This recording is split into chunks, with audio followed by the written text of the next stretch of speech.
ಬೂದಿಹಾಳದಲ್ಲಿ ಅನ್ನಭಾಗ್ಯ ಅಕ್ಕಿ ವಿತರಿಸದೆ ಕಳ್ಳಾಟ ಮಾಡಲಾಗಿದೆ. ನ್ಯಾಯಬೆಲೆ ಅಂಗಡಿ ಮಾಲೀಕರ ವಿರುದ್ಧ ಪ್ರತಿಭಟನೆಯನ್ನ ಮಾಡಲಾಗಿದೆ. ಬೂದಿಹಾಳದಲ್ಲಿ ಅನ್ನಭಾಗ್ಯ ಅಕ್ಕಿಯನ್ನ ವಿತರಿಸದೆ ಅಂದ್ರೆ ಸರ್ಕಾರ ಕೊಡುವಂತಹ ಅಕ್ಕಿ ನ್ಯಾಯಬೆಲೆ ಅಂಗಡಿ ಮಾಲೀಕರ ವಿರುದ್ಧ ಪ್ರತಿಭಟಿಸಿದ್ದಾರೆ ಸಾರ್ವಜನಿಕರು. ಚಳ್ಳಕೆರೆ ತಹಶೀಲ್ದಾರ್ ಕಚೇರಿ ಮುಂಭಾಗದಲ್ಲಿ ಪ್ರತಿಭಟನೆ ಆಗೋಗಿದೆ. ಬೂದಿಹಾಳ ಗ್ರಾಮದಲ್ಲಿ ಅನ್ನಭಾಗ್ಯ ಅಕ್ಕಿಯನ್ನು ಕೊಟ್ಟಿಲ್ಲ. ಮೇ ಮತ್ತು ಜೂನ್ ತಿಂಗಳ ಅನ್ನಭಾಗ್ಯ ಅಕ್ಕಿಯನ್ನ ವಿತರಿಸಿಲ್ಲ. 2 ತಿಂಗಳು ಅಕ್ಕಿ ಕೊಟ್ಟಿಲ್ಲ. ಎಲ್ಲಿ ಹೋತಾ ಅಕ್ಕಿ ಕೇಳಿದ್ರೆ ಕಾರಣ ಹೇಳ್ತಾ ಇದ್ದಾರೆ ಅಂತ ಆಕ್ರೋಶ ವ್ಯಕ್ತವಾಗಿದೆ ಸಾರ್ವಜನಿಕರಿಂದ. ಅನ್ನಭಾಗ್ಯ ಅಕ್ಕಿಯನ್ನೇ ನಂಬಿಕೊಂಡು ಜೀವನ ಮಾಡ್ತಾ ಇದ್ದೀವಿ ನಾವು ಅಂತ ಅಧಿಕಾರಿಗಳಿಗೆ ತಮ್ಮ ಆಕ್ರೋಶವನ್ನು ವ್ಯಕ್ತಪಡಿಸಿದ್ದಾರೆ. ಈ ಕಳ್ಳಾಟದ ಬಗ್ಗೆ ಹೇಳಿದ್ರೂ ಕೂಡ ಹಿರಿಯ ಅಧಿಕಾರಿಗಳಿಗೆ ಯಾವುದೇ ಕ್ರಮ ಆಗಿಲ್ಲ. ಅಕ್ಕಿ ಕೊಡದಿದ್ರೆ ನಾವು ಬದುಕೋದು ಹೇಗೆ, ಅದೇ ಅಕ್ಕಿಯನ್ನು ನಂಬಿಕೊಂಡು ನಾವು ಜೀವನ ಮಾಡ್ತಾ ಇದ್ದೀವಿ ಅಂತ ಸಾರ್ವಜನಿಕರು ಆಕ್ರೋಶವನ್ನು ವ್ಯಕ್ತಪಡಿಸಿದ್ದಾರೆ.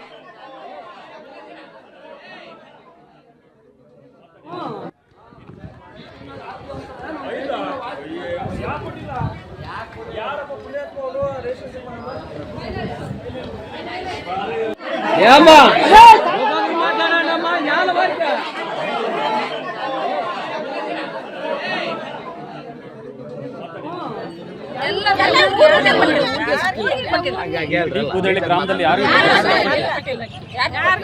ಅವ್ರು ವರ್ಗವ್ರಾಗಿ ಮೊದ್ಲಾಕರ್ ವಾಪಸ್ ಕಳ್ಸಿದ್ವಿ. 2 ತಿಂಗಳ ಅಕ್ಕಿ ಹಾಕೊಡ್ರಿ ಅಂತ ವಾಪಸ್ ಕಳ್ಸಿದ್ವಿ. 3ನೇ ತಿಂಗಳ ಅಕ್ಕಿ ಹಾಕ್ತಿವಿ ಅಂದ್ರೆ ಸಲ ಬೇಡ ಬಾಗ್ಲಕ್ಕೆ ಅನ್ನೋದ್ರಿ ಈ ತಿಂಗಳು ಅವು ಹಾಕ್ರಿ ಅಂತ ನಾವು ಕೇಳಿದ್ವಿ. ಈ ತಿಂಗಳು ಹಾಕ್ರಿ ಅಂತ ಕೇಳಿದ್ವಿ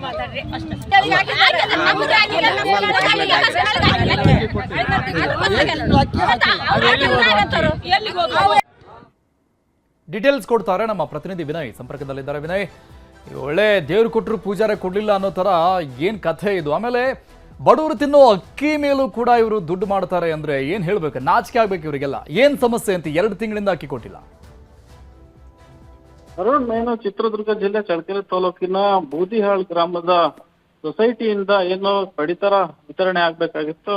ಆ ಅಕ್ಕಿ ವಿತರಣೆ ಆಗದ ಹಿನ್ನೆಲೆಯಲ್ಲಿ ಇವತ್ತು ಆ ಫಲಾನುಭವಿಗಳು ಇವತ್ತು ತಹಶೀಲ್ದಾರ್ ಕಚೇರಿಗೆ ಭೇಟಿ ನೀಡಿರ್ತಕ್ಕಂಥದ್ದು. ಅಲ್ಲಿ ತಹಶೀಲ್ದಾರ್ಗೆ ತರಾಟೆಗೆ ತೆಗೆದುಕೊಂಡಿರ್ತಕ್ಕಂಥದ್ದು. ಯಾಕೆಂತ ಹೇಳಿದ್ರೆ ಸರ್ಕಾರ ಕೊಡುವಂತಹ ಅನ್ನಭಾಗ್ಯ ಅಕ್ಕಿಯನ್ನ 2 ತಿಂಗಳಾದ್ರೂ ಕೂಡ ವಿತರಣೆ ಮಾಡದೆ ವಂಚನೆ ಮಾಡ್ತಾ ಇದ್ದಾರೆ. ಇದರ ಬಗ್ಗೆ ಕ್ರಮವನ್ನ ಕೈಗೊಳ್ಳಿ.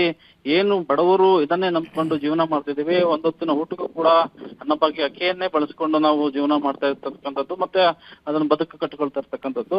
ಆ ಅಕ್ಕಿಯನ್ನು ಕೂಡ ಕೊಡುವಲ್ಲಿ ಅಧಿಕಾರಿಗಳು ನಿರ್ಲಕ್ಷ್ಯ ತೋರ್ತಾ ಇರುವಂತದ್ದು. ಜೊತೆಗೆ ಏನು ನ್ಯಾಯಬೆಲೆ ಅಂಗಡಿಯ ಮಾಲೀಕರಾಗಿರ್ತಕ್ಕಂಥವ್ರು, ಕಾರ್ಯದರ್ಶಿಗಳಾಗಿರ್ತಕ್ಕಂಥವ್ರು ಕೂಡ ಇದಕ್ಕೆ ಪೂರಕವಾಗಿ ಕೆಲಸವನ್ನ ಮಾಡದಲೇ ಜನರಿಗೆ ಮೋಸವನ್ನ ಮಾಡ್ತಾ ಇದ್ದಾರೆ ಅನ್ನುವಂತ ಆರೋಪಗಳನ್ನ ಮಾಡಿ ಅವ್ರಿಗೆ ಕ್ರಮವನ್ನ ಕೈಗೊಳ್ಬೇಕು. ಮತ್ತು ಏನು ಕಳೆದ 2 ತಿಂಗಳಿಂದ ಅಕ್ಕಿಯನ್ನು ವಿತರಣೆ ಮಾಡಿಲ್ಲ, ಆ ಅಕ್ಕಿಯನ್ನು ಕೂಡ ಕೂಡಲೇ ವಿತರಣೆ ಮಾಡಬೇಕು ಅನ್ನುವಂತ ಆಗ್ರಹವನ್ನ ಮಾಡಿರ್ತಕ್ಕಂಥದ್ದು.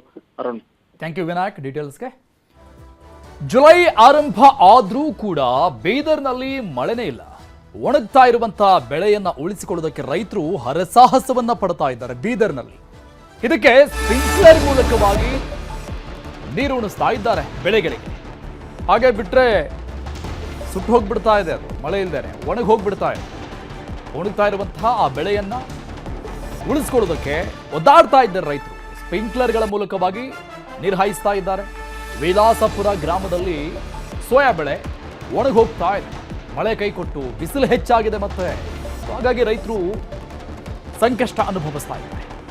ಆರ್ಥಿಕ ನಷ್ಟದಿಂದ ಪಾರಾಗೋದಕ್ಕೆ ರೈತರಿಂದ ಹರಸಾಹಸ ನಡೀತಾ ಇದೆ ಬೀದರ್ನಲ್ಲಿ. ಜುಲೈ ತಿಂಗಳು ಅರ್ಧ ಮುಗಿತಾ ಬಂತು, ಮಳೆ ಇಲ್ಲ. ಎಕರೆಗೆ 20,000 ರೂಪಾಯಿ ಖರ್ಚು ಮಾಡಿ ನಾವು ಬೆಳೆ ಒಣಗ್ತಾ ಇದೆ. ಏನು ಮಾಡಬೇಕು ಗೊತ್ತಾಗ್ತಿಲ್ಲ. ಸಾಲ ಮಾಡಿ ನಾವೆಲ್ಲರೂ ಕೂಡ ಈ ಬೆಳೆ ಹಾಕಿದ್ದೀವಿ, ಬೆಳೆ ಬೆಳೀತಾ ಇದ್ದೀವಿ. ಸರ್ಕಾರ ನಮ್ಮ ನೆರವಿಗೆ ಬರಬೇಕು ಅಂತ ರೈತರು ಪರಿಪರಿಯಾಗಿ ಬೇಡಿಕೊಳ್ತಾ ಇದ್ದಾರೆ. ಸರ್ಕಾರ ಪರಿಹಾರ ಕೊಡಬೇಕು ಅಂತ, ನಮಗೆ ಸರ್ಕಾರ ದಾರಿ ತೋರಿಸ್ಬೇಕು ಅಂತ ರೈತರು ಕೇಳಿಕೊಳ್ತಾ ಇದ್ದಾರೆ. ಎಕರೆಗೆ 20,000 ರೂಪಾಯಿ ಖರ್ಚು ಮಾಡಿ ಗೊಬ್ಬರ ಬೀಜ ತಂದು ಬಿತ್ತನೆ ಮಾಡಲಾಗಿದೆ. ಜುಲೈ 14ನೇ ತಾರೀಕು ಒಂದು ಹನಿ ಮಳೆ ಬೀಳ್ತಾ ಇಲ್ಲ. ಹೀಗಾಗಿ ಹುಟ್ಟಿರುವಂತಹ ಬೆಳೆ ಕೂಡ ಈಗ ಒಣಗಿ ಹೋಗುವಂತಹ ಪರಿಸ್ಥಿತಿಯಲ್ಲಿದೆ. ನೋಡಿ, ಇದು ಜಮೀನಿನ ದೃಶ್ಯ ನೋಡ್ತಾ ಇದ್ದೀವಿ. ವಿಲಾಸಪುರ ಆ ಊರಿನ ದೃಶ್ಯ ಇದು. ಇದೇ ವಿಚಾರವಾಗಿ ನಮ್ಮ ಪ್ರತಿನಿಧಿ ದುರ್ಗಪ್ಪ ರೈತರನ್ನ ಮಾತಾಡಿಸಿದ್ದಾರೆ. ರೈತರು ಏನು ಹೇಳಿದ್ರು ನೋಡೋಣ.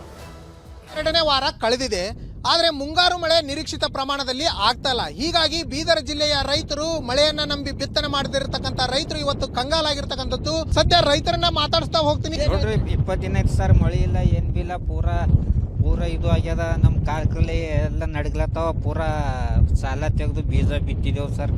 ಎಲ್ಲ ಅವಘಡಿ ಅದ, ಗಂಭೀರ ಅದ. ಏನಾರ ಸರ್ಕಾರ ಮದ್ದತ್ ಮಾಡ್ರೆ ಇರ್ತೇವೆ, ಇಲ್ದ್ರ ತೋಲ್ ಹೈರಾಣಿ ಅದ. ಸಾಲ ಬಿ ಕೊಡೋದು ಆಗಲ್ದು ಮಂದಿದು, ಎಲ್ಲ ತೋಲ್ ಅವಘಡಿ ಅದ ಸರ್. ಈಗ ಮಳೆ ನಂಬಿ ಎಲ್ಲ ಬಿತ್ತನೆ ಮಾಡಿದ್ರಿ, ಬೆಳೆ ಎಲ್ಲ ಒಣಗ್ತಾ ಇದೆ. ಈಗ ಒಂದ್ ಕಡೆ ಬರಗಾಲ ಪೀಡಿತ ಪ್ರದೇಶ ಅಂತ ಘೋಷಣೆ ಮಾಡ್ರಿ ಅಂತ ಹೇಳ್ತಾ ಇದ್ದಾರೆ. ಏನ್ ಹೇಳ್ತೀರಿ ಇಂಥ ಸಂದರ್ಭದಾಗ? ಎಕ್ಕರ್ಕು ಏನಾರ 20,000 ರೂಪಾಯಿ ಖರ್ಚು ಮಾಡಿದೀವಿ ರೀ. ಬಾಕಿ ತೆಗೆದು ಸಾಲ ತೆಗೆದು ಏನು ಮಾಡಬೇಕು? ಎಲ್ಲ ದನ ಕರಿ ನೀರಿಲ್ಲ, ಮಂದಿಗೆ ಅನ್ನ ಇಲ್ಲ, ಎಲ್ಲ ಭಾಳ ಪಾಸಿ ಇದೆ. ಬೆಳೆ ಒಣಗಿ ನಡೆದದೆ ಎಲ್ಲ. ಇದು ಮೊಳಕೆ ಹೊಡೆದಾಗ ಒಂದು ಈಗಾಗಲೇ ಏನು ವಾತಾವರಣ ಒಂಥರ ಕೋಲ್ಡ್ ಇತ್ತು. ಈಗ ಕಳೆದ 3-4 ದಿನಗಳಿಂದ ಬಿಸಿಲು ಬೀಳ್ತಾ ಇದೆ. ಪೂರಾ ಒಣಗಿ ಹೋಗೋದ್ರಿ ಸರ್. ಬ್ಯಾಸ್ಗೆ ಬಿಸಿಲು ಬಿದ್ದಂಗೆ ಬಿದ್ದದು. ಪೂರಾ ಏನು ಮಾಡಬೇಕು ನಮ್ಮ ತಲೆ ನಡೆಯಲು ಹೋಗ್ಯದ್ರಿ. ಈಗ ಸಾಕಷ್ಟು ಎಕರೆಗೆ ಸಾವಿರಾರು ರೂಪಾಯಿ ಖರ್ಚು ಮಾಡಿದ್ರಿ, ಎಲ್ಲ ಮಾಡಿದ್ರಿ, ಇವತ್ತು ಬೆಳೆ ಒಣಗ್ತಾ ಇದೆ. ಏನು ಹೇಳ್ತೀರಿ ಸರ್? ನೋಡ್ರಿ, ಇಲ್ಲಾಸ್ಪುರ ಗ್ರಾಮದಾಗೆಲ್ಲ ಇದು ಬೀದರ್ ಜಿಲ್ಲೆಯಲ್ಲಿ ಈ ಪರಿಸ್ಥಿತಿ ಅದ. ಈಗ ನೀವು ನಿಮ್ಮ ಖುದ್ದಾಗಿ ನಿಮ್ಮ ಕಣ್ಣಿಂದ ನಿಮ್ಮ ವಿಡಿಯೋದಿಂದ ನೋಡ್ತಾ ಇದ್ರಿ. ಇದು 15 ದಿವಸ ಬೆಳೆ ಅದ. ಈಗ ಇದು 2 ದಿವಸದಾಗ ಮಳೆ ಇಲ್ಲ ಅಂದ್ರೆ ಇದು ಬೆಳೆ ಎಲ್ಲ ನೆಲಕ್ಕೆ ಬೀಳ್ತವೆ. ಹೀಗೆ ಬಾಳ್ನ ಬರ್ತಾವೆ, ನೆಲಕ್ಕೆ ಬೀಳತ್ತಾವ ಒಂದೊಂದು ಮೊಳಕೆ ಎಲ್ಲ. ಈಗ ಪಾಪ ಕೆಲವರು ಮಳೆ ಇಲ್ಲೋದ್ರೂ ನೀರು ಬಿಟ್ಟು ಸ್ಪ್ರಿಂಕ್ಲರ್ ಹಚ್ಚಿ ನೀರು ಬಿಡ್ಲತ್ತಾರ, ಅದನ್ನು ಸಕ್ಸಸ್ ಇಲ್ಲ. ಅದು ಎಷ್ಟು ದಿವಸ ಅಂತ ಇನ್ನೊಂದು 15 ದಿವಸ ಒಂದು ವೇಳೆ ಮಳೆ ಇಲ್ಲ ಅಂದ್ರೆ ಅದನ್ನು ಫೇಲ್ ಆಗುತ್ತೆ. ಅದಕ್ಕೆ ರೈತರಿಗೆ ಏನದ ಅಂದ್ರೆ ತುಂಬ ಸಂಕಷ್ಟ ಅದ. ಈ ಸಂದರ್ಭದಾಗ ರೈತರಿಗೆ ಏನದ ಅಂದ್ರೆ ಒಳ್ಳೆ ಅವರಿಗೆ ಮುಂದಿನ ಸಂಕಷ್ಟ ಪರಿಹಾರ ಮಾಡಬೇಕು. ಅವ್ರಿಗೆ ಪರಿಹಾರ ಬರಗಾಲ ಡಿಕ್ಲೇರ್ ಮಾಡಿ ರೈತರಿಗೆ ಏನದ ಅಂದ್ರೆ ಹೆಲ್ಪ್ ಮಾಡೋ ರೀತಿ ಮಾಡಬೇಕು. ಅದೇನು ಕೊಟ್ಟರೆ ಏನು ಆಗಲ್ಲ, ಕೆಲಸ ಮಾಡ್ಬೇಕು ಕೇಂದ್ರ ಸರ್ಕಾರ, ರಾಜ್ಯ ಸರ್ಕಾರ ಅಂತ ನಮ್ದೊಂದು ಮನವಿ ಇದೆ. ಇದಿಷ್ಟು ರೈತರ ಮಾತಾಗಿರ್ತಕ್ಕಂಥದ್ದು. ಇದು ದುರ್ಗಪ್ಪ ಹೊಸಮನಿ, ನ್ಯೂಸ್ 18 ಬೀದರ್.